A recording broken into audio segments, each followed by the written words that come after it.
Praise the Lord, everyone. Praise the Lord. Praise the Lord. I want to thank each of you for joining with me for Thursday's daily Bible study coming from Charlene's Outreach Ministries.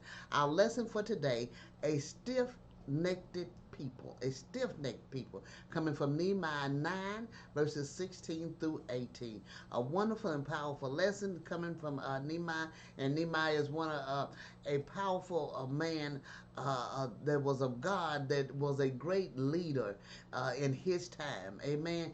That was had many aspects of the way he uh, worked and did that can teach you how to lead and how to be a godly leader in anything that you do. Amen. This is a great lesson, but we're going to get ready and get started. I would like to ask if anything is said touches your heart, soul, or spirit, or you have any questions or comments, please feel free to jot them at the bottom of the screen below, and I will get to them as soon as possible. Also, if you would like prayer, please leave your name that you want prayer, and I will add you to the prayer list.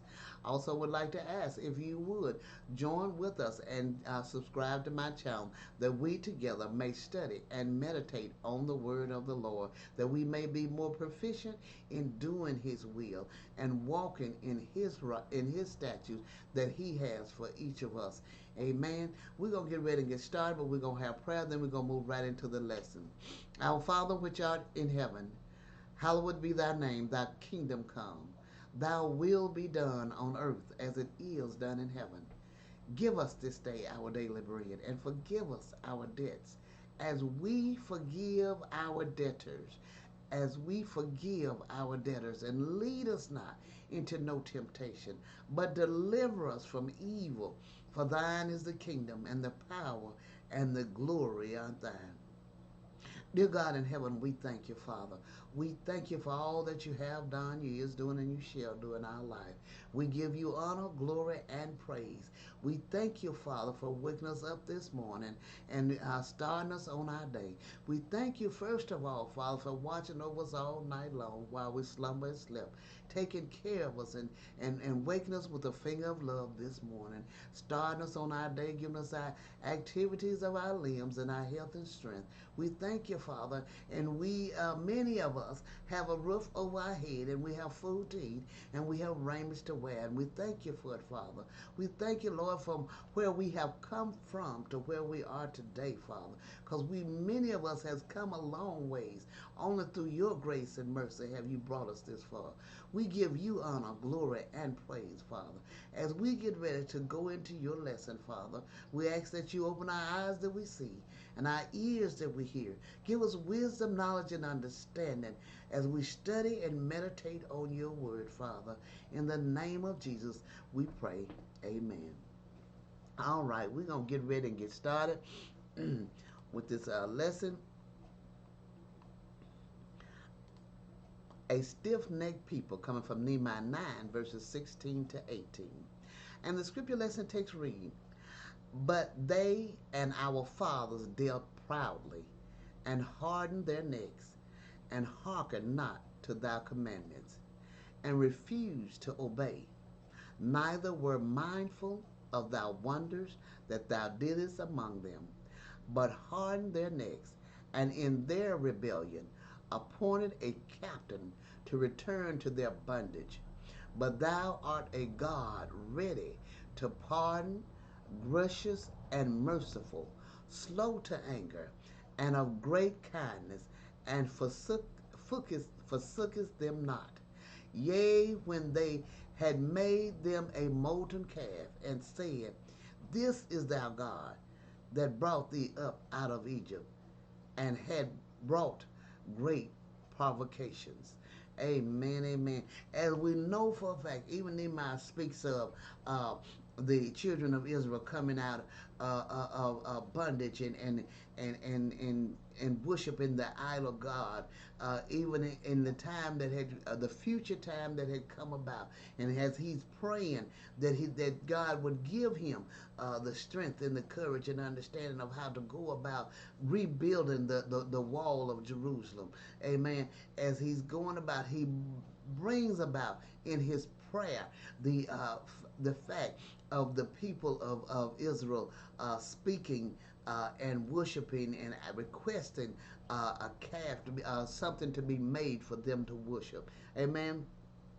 Commentary says this one verse is the story of these Israelites. The Lord would forgive them, but they would fall back into sin over and over. Appointed a captain. The Hebrew of this statement is almost a repeat of Numbers 14:4, which records the discontent of the people with God's plan and Moses' leadership. They had been slaves in Egypt. They were so rebellious, they turned against God and started to go back to Egypt. Moses prayed for them, and God forgave them. Pride is at the bottom of men's obscenity and disobedience. They think it below them to bow their necks to God, yoke, and a peers of state to set up their own will in opposition to the will of God Himself. They don't want to bow their necks to God, but they will bow their necks to anything and everything else. Amen. There were two things which they did not duly give heed to, else they would not have done as they did. The word of God they heard, but they did not hearken to God's commandments. And the works of God they saw, but they were not mindful of His wonders.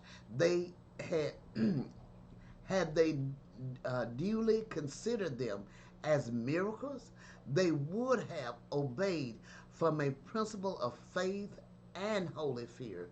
Had they duly considered them as mercies, they would have obeyed them from a principle of gratitude and holy love. But when men make no right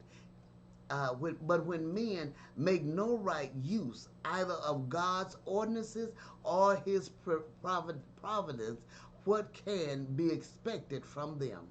Number two great sins are here specified, which they were guilty of in the wilderness, mediating a return to Egypt, to Egyptian slavery, which for the sakes of the garlic and onions they preferred before the glorious liberty of the Israel of God, attended with some difficulty and inconvenience. In their rebellion, they appointed a captain to return to their bondage in distrust of God's power and contempt of His holy promise. In Nehemiah 17:9-17, to Egyptian adultery, they make a molten calf and were so sottish as to say, "This is thou God."